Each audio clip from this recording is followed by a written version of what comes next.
wanted to figure out how to get the maximum value out of your property. Well, one of the ways that you can do that is through figuring out the income approach on your property. And it's commonly used for the value income generating properties especially in commercial real estate. And I was talking to a real estate investor as he was looking to get the max value out of his property. And not only that, he was also looking at doing some cash out on his property. And so let's dig into how the income approach is calculated. And you'll need two main things in order to figure this out.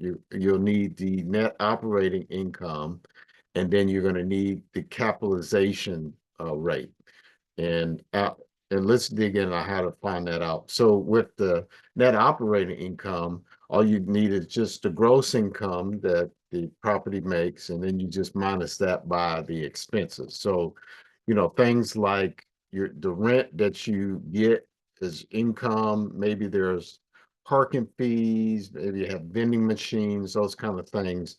Those are the gross income of the property, and as well as the operating expenses. Those would be costs for maintenance, management fees, utilities, insurance, property taxes would go towards that amount, right, in order to calculate the net operating income. Now, the capitalization rate, or the cap rate, is the rate of return expected from a property. It's determined by the market conditions and the risk of the investment. Now, to calculate that is the net operating income divided by the market value of the property to get the cap rate. Well, you're like, well, that's what I'm trying to figure out with this formula, the value of the property. What I would suggest is, for the cap rate, you can find out, other property owners and so forth, what their cap rate is, and you can use that as a benchmark to determine not only the income approach of the property value, but the cap rate in your area.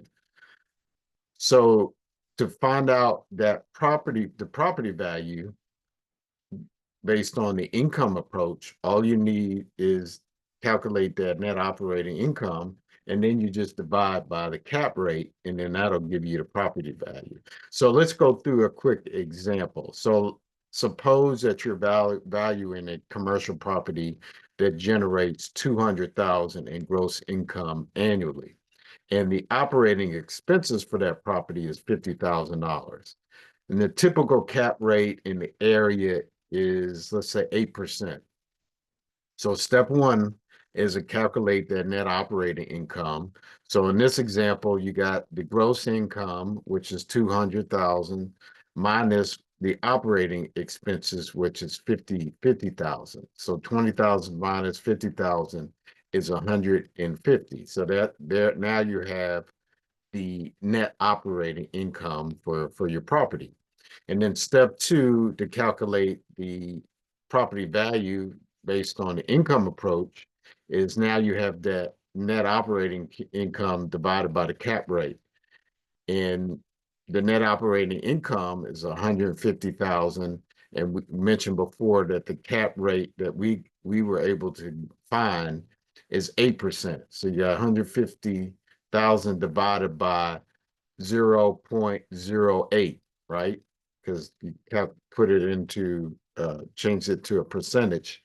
And once you do that in a calculator, then you'll get $1,875,000.